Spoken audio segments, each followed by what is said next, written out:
Nizam institute of medical sciences NIMS Hyderabad లోపల bachelors of physiotherapy కావచ్చు, BSc nursing కావచ్చు, అలైడ్ హెల్త్ సైన్సెస్‌కి అప్లై చేసుకుందాం అనుకుంటున్న వాళ్ళందరి కోసం ఈ వీడియో. సో, ఫస్ట్‌లీ ఏంది అంటే మనకి అసలు సీట్ వస్తదా? రాదా? అప్లై చేసుకోవాలా? వద్దా? సో, లాస్ట్ ఇయర్ ఎంత ఉంటే సీట్ వస్తది? ఎంత ఉంటే సీట్ వచ్చింది? అని చెప్పి మనం ఒక అనాలిసిస్ అయితే చేద్దాం. సో, ఈ వీడియోని నువ్వు ఎండ్ దాకా చూస్తే నీకు ఒక క్లారిటీ అనేది వస్తది. ఎంత ర్యాంక్ ఉన్నోళ్ళకి సీట్ వస్తది. ఎంత ర్యాంక్ ఉన్నోళ్ళకి సీట్ రావచ్చు అని చెప్పి. సో, మనోళ్ళైతే చాలామంది కామెంట్స్ అయితే పెడుతున్నారు.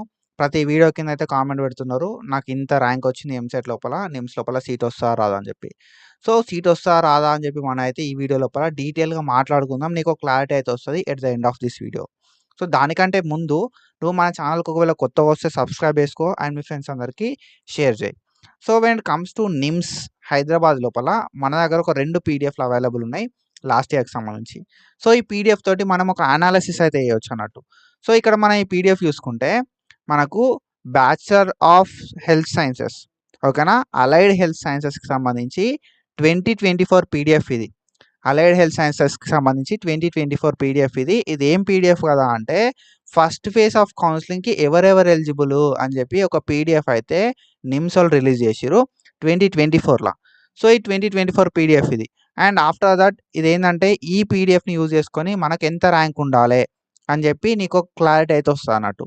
సో, మనం ఇక్కడ చూసుకుంటే మనకు ఇక్కడ ఈ పీడిఎఫ్ అనేది 16 పేజెస్ ఉంది. ఓకేనా? సో, ఇక్కడ మనం చూసుకుంటే ఈ పీడిఎఫ్ అనేది 16 పేజెస్ అయితే ఉంది. ఇక్కడ మీరు క్లారిటీగా చూడొచ్చు. పేజ్ సెకండ్ ఆఫ్ 16 మనం సెకండ్ పేజ్ ఉన్నాం. మొత్తం టోటల్ పేజెస్ అని 16 పేజెస్ ఉన్నాయి. ఈ పీడిఎఫ్ లోపల ఏమేం డీటెయిల్స్ ప్రొవైడ్ చేసిర్రు అనంటే మనకు మెరిట్ ఆర్ ర్యాంక్ అనేది ప్రొవైడ్ చేసిర్రు. సో, ఈ మెరిట్ ఆర్ ర్యాంక్ అనేది స్పెషల్‌గా ఓన్లీ ఏహెచ్ఎస్ వాళ్ళకి సంబంధించి ఎవరైతే అలైడ్ హెల్త్ సైన్సెస్‌కి నిమ్స్ లోపల అప్లై చేసుకున్నారో వాళ్ళకిచ్చిన మెరిట్ ర్యాంక్ ఇది. ఇది నిమ్స్ వాళ్ళ యూనివర్సిటీ ర్యాంక్ అన్నట్టు. సో, యూనివర్సిటీ నిమ్స్ లోపల మనం ఎవరైతే అప్లై చేసుకున్నామో వాళ్ళకి సంబంధించిన మెరిట్ ఆర్ ర్యాంక్ ఇది. సో, నీకు వాళ్ళ ప్రకారంగా వాళ్ళ అప్లికేషన్స్ ప్రకారంగా నువ్వు నంబర్ 1 అయితావన్నట్టు. ఒకవేళ నీ ర్యాంక్ అనేది ఇంత ఉంటే. ఓకేనా? సో, తెలంగాణ ఎబ్సెట్ ర్యాంక్‌ని గాకుండా వాళ్ళ సైడ్‌కెళ్ళి వాళ్ళొక మెరిట్ ర్యాంక్ అయితే ఇచ్చుకున్నారు. ఓకేనా? సో, ఇక్కడ మనకి మెరిట్ ర్యాంక్ అనేది ఉంది. అండ్ వాళ్ళు అప్లై చేసుకున్న వాళ్ళ అప్లికేషన్ నంబరు, అప్లికెంట్ నేమ్ అయితే ఉంది. అండ్ వాళ్ళది లోకల్ కాదా? ఓకేనా? సో, మనకి మెయిన్‌గా నిమ్స్ లోపల లోకల్ వాళ్ళు మాత్రమే ఎలిజిబుల్. లోకలా కాదా అని చెప్పి యూనివర్సిటీ ఏరియా ఉంది.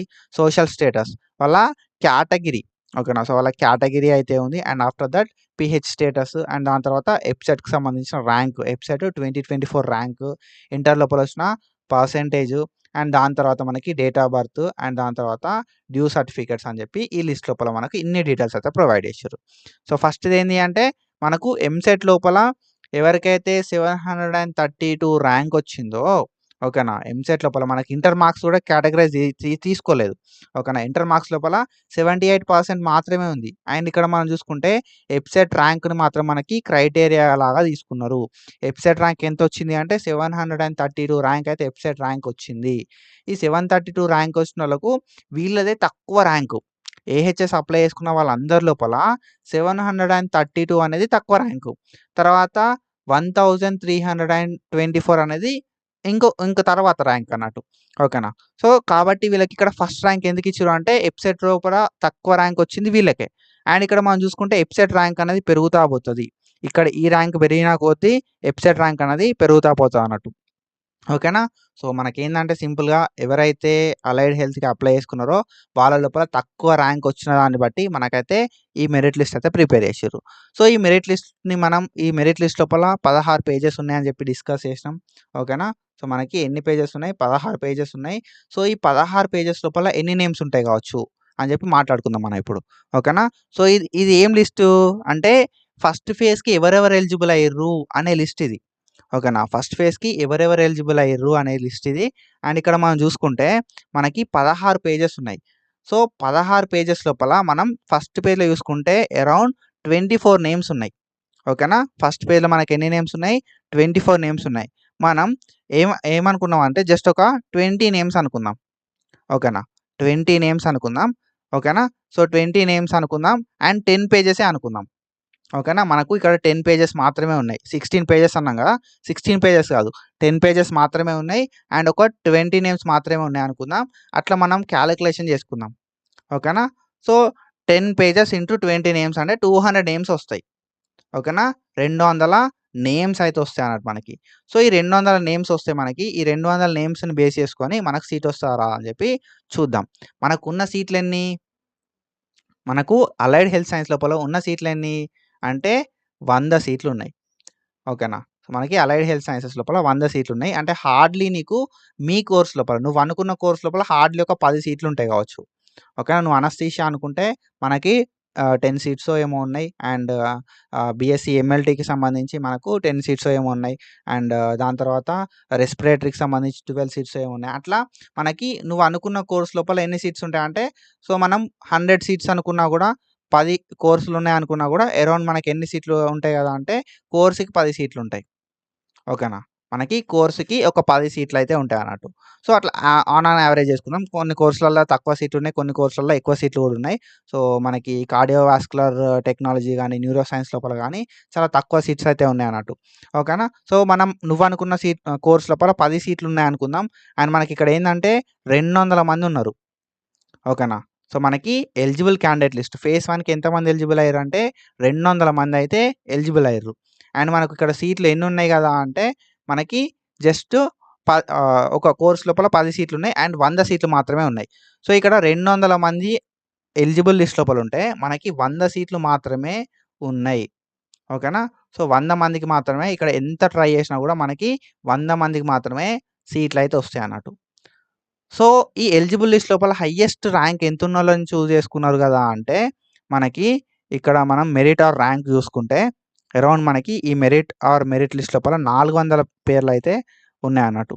అరౌండ్ 470 నేమ్స్ ఉన్నాయి. అండ్ 30,000 వచ్చినోళ్ళని కూడా ఫేజ్ 1 లోపల నువ్వు ఎలిజిబుల్ అని చెప్పి తీసుకున్నారన్నట్టు. అంటే నీ ర్యాంక్ అనేది 30,000 కన్నా ఎక్కువుంటే నువ్వు ఫేజ్ 1కి ఎలిజిబుల్ గాదు. ఓకేనా. సో మేబీ ఫేజ్ 2 లోపల ఎలిజిబుల్ లిస్ట్ లోపల రావచ్చు గానీ, ఫేజ్ 1లోనైతే ఎలిజిబుల్ అయ్యే ఛాన్సెస్ అయితే లేవు. ఓకేనా. కాబట్టి నువ్వు 30,000 కన్నా నీ ర్యాంక్ ఎక్కువుంది అన్న సిట్యుయేషన్ లోపల నువ్వు అప్లై చేసుకోకు. నువ్వు అప్లై చేసుకున్నా గూడా నువ్వు ఈ ఎలిజిబుల్ లిస్ట్ లోపలికి రావు. అరౌండ్ 470 మందిని సెలెక్ట్ చేసుకున్నారనుకో. సో 470 మందంటే ఇక్కడ మధ్యలో కొన్ని సర్టిఫికేట్స్ లేక కొందరియి రిజెక్ట్ అయ్యి ఉంటాయి. ఓకేనా. సో 470 కాదు మనం 400 అనుకుందాం.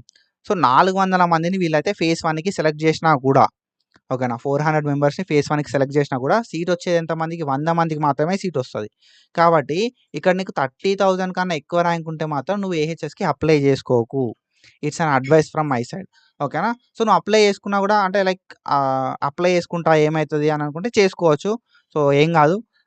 లైక్ మీ లక్ బావుంటే వచ్చే ఛాన్సెస్ కూడా ఉంటాయి. బట్ మాక్సిమం ఏందంటే ఇక్కడ మనం చూసుకుంటాం కదా! ఇక్కడేందంటే నీకు 30,000 కన్నా ఎక్కువ ర్యాంక్ ఉన్నదనుకో నువ్వు ఎక్కడనో కింద ఉంటావు మెరిట్ లిస్ట్ లోపల. ఇక్కడేందంటే మెరిట్ లిస్ట్ లోపల గూడా టాప్ 100 పీపుల్‌కి మాత్రమే సీట్ వచ్చే ఛాన్స్ ఉంటది. ఓకేనా.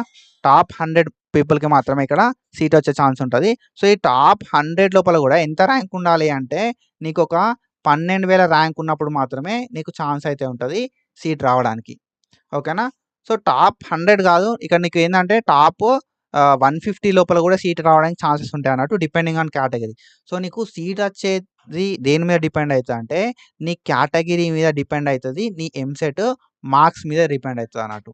ఓకేనా. నీ కేటగరీ, ఎంసెట్ ర్యాంక్ అండ్ దాని తర్వాత డేట్ ఆఫ్ బర్త్ గూడా నీకు సీట్ వచ్చేదాన్ని డిటర్మైన్ చేస్తది. ఓకేనా.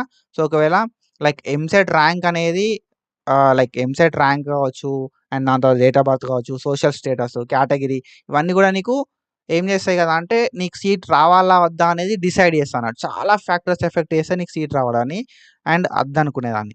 ఓకేనా. సో ఇది ఏహెచ్ఎస్ గురించి. సో టాప్ 135లో చూసుకుంటే నీకు లైక్ ఏందంటే మనం ఒక టాప్ 200 చూసుకుందాం. ఈ టాప్ 200లో ఒకవేళ మీ ర్యాంక్ ఉంటే మాత్రం మీరు అప్లై చేసుకోరి. ఎందుకంటే కేటగరీ దాన్ని గూడా ఉంటది కాబట్టి. ఓకేనా. సో టాప్ 200 మనం చూసుకుంటే మనకిక్కడ చూసుకోవచ్చు. మనకి 18,372 ర్యాంక్ ఉన్నది. సో ఒకవేళ నీ ర్యాంక్ అనేది 18,000 ఆర్ 20,000 కన్నా తక్కువుంటే నువ్వు నీట్ లోపల ట్రై చేయొచ్చు. ఓకేనా. సో ఎందుకంటే క్యాస్ట్ అవన్నీ గూడా ఇప్పుడేందంటే సింపుల్‌గా నేను చెప్పిన ఇందాక 100 సీట్లుంటాయని జెప్పి ఏహెచ్ఎస్ లోపల. సో ఈ 100 సీట్ల లోపల ఏహెచ్ఎస్ లోపల 100 సీట్లుంటాయి.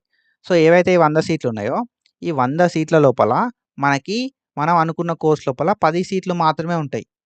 అండ్ దానిలో మన కేటగిరీ లోపల సో, ఒకవేళ నీది బీసీనా, బీసీఏనా, బీనా, సీనా, డీనా, ఓసీనా, ఈ ఓసీ విత్ ఈడబ్ల్యూఎస్సా లేకపోతే ఎస్సీ, ఎస్టీనా దాని ప్రకారం చూసుకుంటే కేటగిరీ వైస్ చూసుకుంటే ఈ 10లా మీ కేటగిరీకి ఒక సీటో లేకపోతే 2 సీట్లో ఉంటాయి గంతే. ఓకేనా? సో, మనకి టోటల్ ఓవరాల్‌గా 100 సీట్లుంటే ఓవరాల్‌గా 100 సీట్లున్నాయనుకో, మీకు నువ్వనుకున్న కోర్స్ లోపల 10 సీట్లు మాత్రమే ఉంటాయి. అందులో నీ కేటగిరీ లోపల 2 ఆర్ 3 సీట్లు మాత్రమే ఉంటాయి. సో, చూసుకో. ఓకేనా? సో, ఇట్లా. అండ్ నీ ర్యాంక్ అనేది ఒకవేళ 20,000 కన్నా తక్కువున్నది అన్న సిట్యుయేషన్ లోపల ట్రై చేయొచ్చు. ఓకేనా? 20,000 కన్నా ఎంసెట్ ర్యాంక్ తక్కువున్న అన్న సిట్యుయేషన్ లోపల ట్రై చేయొచ్చు. బట్ పక్కా అయితే చెప్పలేము ష్యూర్‌గా ఈ కాలేజ్‌లో వస్తదని చెప్పి. సో, కొన్నిసార్లు నీకు 150 ర్యాంక్ ఉన్నా గూడా సీట్ రావడానికి ఛాన్సెస్ అయితే ఉంటాయి. ఓకేనా? సో, వీళ్ళేదైతే ఎలిజిబుల్ క్యాండిడేట్ లిస్ట్ ఇచ్చిర్రు చూసినావా ఫేజ్ 1కి ఇందులోపల 150 ఉన్నా గూడా నీకు సీటొస్తది. సో, ఎట్లొస్తది అంటే మనకి ఇక్కడ ఏందంటే మీ క్యాస్ట్ లోపల, మీ కేటగిరీ లోపల ఒకవేళ నీది బీసీ డి అయిందనుకో, బీసీ డి అయింది నీది అండ్ నీకు 15,000 ర్యాంక్ ఉన్నదనుకో. ఓకేనా? బీసీ డి నీది 15,000 ర్యాంక్ ఉన్నది ఎంసెట్ లోపల. బట్ ఇక్కడేందంటే 150 ఏమో నీకు మెరిట్ ర్యాంక్ అయితే ఉంది. మెరిట్ ర్యాంక్ 150 ఉంది. నీకు ఎంసెట్ లోపల 15,000 ర్యాంక్ ఉన్నది. నీది బీసీడీ కేటగిరీ అనే సిట్యుయేషన్ లోపల నీకంటే ఎవరైతే మెరిట్ లోపల 149 మెంబర్స్ ఉంటరు చూసినావా?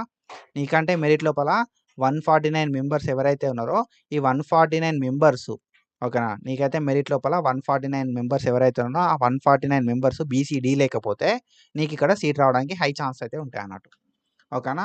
సో, ఇవన్నీ గూడా చాలా థింగ్స్ అయితే డిటర్మైన్ చేస్తాయి. కాబట్టి నా సింపుల్ థింగ్ ఏందంటే నేను చెప్పేది ఫైనల్‌గా ఒకవేళ మీ ర్యాంక్ 20,000 కన్నా తక్కువుంటే ట్రై అయితే చేయొచ్చు. అది ఏహెచ్ఎస్‌కి. So, when it comes to nursing. So, BSc nursing లోపల ఇవన్నీ గూడా సేమ్. ఓకేనా? ఆల్మోస్ట్ మనకి 200 మందినైతే ఫేజ్ 1కి సెలెక్ట్ జేసిర్రు. సో, తక్కువలో తక్కువగా 200 మంది అనుకుందాం మనం. ఓకేనా? సో, ఈ 200 మందినైతే మనకు సెలెక్ట్ జేసిర్రు. మనకు నర్సింగ్ సీట్లు ఎన్నున్నాయంటే 100 సీట్లు మాత్రమే ఉన్నాయి. అండ్ ఈ 100 సీట్లు గూడా ఎవరికి అంటే ఓన్లీ ఫర్ ఫీమేల్. ఓకేనా? బీఎస్సీ నర్సింగ్ లోపల ఎవరికి అంటే బీఎస్సీ నర్సింగ్ లోపల ఓన్లీ ఫీమేల్‌కి 100 సీట్లయితే ఉంటాయి. అందులోపల 95 సీట్స్ ఓకేనా? అందులోపల 95 సీట్స్ ఎవరికి అంటే అందరికి. అండ్ 5 సీట్స్ అయితే అల్లా ఎవరైతే వర్క్ చేస్తారో సో, ఇన్ సర్వీస్ క్యాండిడేట్స్ ఉంటారో వాళ్ళకైతే ఉంటాయి. అండ్ మనం ఇక్కడ చూసుకుంటే 100 అనుకుందాం మనం. సో, మనం ఎక్కువ అనుకుంటాం కదా! ఎప్పుడు గాని. సో, 100 అనుకుందాం. 100 సీట్స్‌కి మనకు 200 మెంబర్స్‌నైతే మినిమమ్ 200 మెంబర్స్‌నైతే ఓకేనా? సో, మనకు 16 పేజెస్ ఉన్నాయంటే ఇంకెక్కువ మందే ఉంటరు. మినిమమ్ ఒక 200 మందిని మాత్రమే ఫస్ట్ ఫేజ్‌కి కౌన్సెలింగ్‌కి సెలెక్ట్ చేసిర్రనుకుందాం. ఓకేనా? సో, ఫస్ట్ ఫేజ్ కౌన్సెలింగ్‌కి 200 మందైతే ఎళ్తరు. ఓకేనా? సో, ఈ 200 మందిలా ఎంతమందికి సీటొస్తది? అండ్ ఎంత ర్యాంక్ ఉన్నా అప్లై చేసుకోవచ్చు అని చెప్పి మనం మాట్లాడుకుందాం. ఓకేనా? సో, మీరు ఒకవేళ ఏందంటే అప్లై చేసుకుందాం అని అనుకుంటే మాత్రం అప్లై చేసుకోండి. ఎందుకంటే ఎంత ర్యాంక్ ఉన్నోళ్ళు అప్లై చేసుకోవచ్చు అనే విషయానికొస్తే ఇక్కడ మనకు ఆల్మోస్ట్ 53,000 ఉన్నోళ్ళని గూడా మనకు ఫస్ట్ ఫేజ్ ఆఫ్ కౌన్సెలింగ్‌కి ఎలిజిబుల్ అని చెప్పి ఇక్కడ ఇచ్చిర్రు. ఓకేనా? సో, 53,000 ఉన్నోళ్ళు గూడా అప్లై చేసుకున్నారు. కానీ మనకు 53,000 ఉన్నప్పుడు సీటొచ్చే ఛాన్సెస్ ఉన్నాయా? లెవ్వా? అంటే సీటొచ్చే ఛాన్సెస్ తక్కువుంటాయి 53,000కి. ఓకేనా? సో, ఇక్కడ మన టాప్ 100లో ఉంటే మాత్రమే మనకు సీట్ రావడానికి ఛాన్సెస్ ఉంటాయి. ఓకేనా? నువ్వు టాప్ 100లో ఉన్నా గూడా కొన్నిసార్లు సీట్ అనేది రాదు. ఇందాక నేను చెప్పినా గదా! ఓకేనా? సో, మీ కేటగిరీ లోపల మీకన్నా మంచి మార్కులొచ్చినోళ్ళు ఒక 10 మందున్నారనుకో, కష్టం సీటొచ్చి నువ్వు టాప్ 100లో ఉన్నా గూడా. సో, ఇక్కడ మనం చూసుకుంటే 16,000 టాప్ 100లా చూసుకుంటే మనకి 16,000 ఉన్నోళ్ళు అప్లై చేసుకున్నారు. సో, నీ ర్యాంక్ ఒకవేళ 16,000 ఉందనుకో, సో, నువ్వు అప్లై చేసుకోవచ్చు. ఓకేనా? 150లో చూసుకుందాం. టాప్ 150లో చూసుకుంటే మనకిక్కడ సో, ఎంత ర్యాంక్ ఉంది అనంటే 18,000 ర్యాంక్ అయితే ఉంది. సో, నీకు 18,000 ర్యాంక్ వచ్చినా గూడా నువ్వు అప్లై చేసుకోవచ్చు. ఓకేనా? సో, టాప్ 150లో చూసుకుంటే. అండ్ టాప్ 200లో చూసుకుందాం. టాప్ 200లో చూసుకుంటే మనం ఇక్కడ చూసుకోవచ్చు అరౌండ్ మనకి 21,000 వచ్చినా గూడా సీటొచ్చే ఛాన్సెస్ అంటే ఉంటాయి. ఓకేనా? సో, నువ్వు అప్లై చేసుకోవచ్చు. ఓకేనా? సో, నీకు టాప్ 100లో ఉన్నప్పుడు మాత్రమే సీట్ రావడానికి హై ఛాన్సెస్ ఉంటాయి. బట్ నీ సాటిస్ఫాక్షన్ కోసం నువ్వు అప్లై చేసుకుంటా అనుకుంటే మాత్రం మీకు ఒక 20,000 ర్యాంక్ ఉన్నా గూడా అప్లై చేసుకోవచ్చు. సో, ఏహెచ్ఎస్ విషయానికొస్తే మనకెంత ర్యాంక్ ఉండాలి అంటే అరౌండ్ సో, ఏహెచ్ఎస్ గానీ, బీఎస్సీ నర్సింగ్ గానీ అరౌండ్ నీకు లెస్ థాన్ 20,000 ర్యాంక్ ఉందనుకో ఎబ్సెట్‌ల you can go with it. ఓకేనా? సో, నువ్వు అప్లై చేసుకో. లెస్ దాన్ 20K ర్యాంక్ ఉంటే నువ్వు అప్లై చేసుకోవడానికి ఒక అటెంప్ట్ అయితే ఇయ్యి. అండ్ ఛాన్సెస్ ఉన్నాయా అంటే చాలా తక్కువ ఛాన్సెస్ ఉంటాయి. It's based on luck and me category లోపల తక్కువ కాంపిటీషన్ ఉండాలి. సో, దీన్ని బేస్ చేసుకొని అయితే ఉంటదన్నట్టు. ఓకేనా? So, that's it. And clarity వచ్చిందనుకుంటున్నా. సింపుల్ ఏం లేదు. అండ్ ఇక్కడ మీకు నర్సింగ్ కూడా క్యాలిక్యులేషన్ చెప్పాలంటే మనకి 100 సీట్స్ ఉంటాయి కదా! నర్సింగ్ లోపల. 100 సీట్స్ లోపల మీ కేటగిరీ లోపల ఎన్ని సీట్స్ ఉంటాయంటే ఆల్మోస్ట్ కేటగిరీకి ఒక 20 సీట్లు అనుకుందాం. ఓకేనా? కేటగిరీకి ఒక 20 సీట్లు అయితే ఉంటాయనుకుందాం. సో, మీ కేటగిరీలో ఒక 20 సీట్స్ మాత్రమే ఉంటాయి.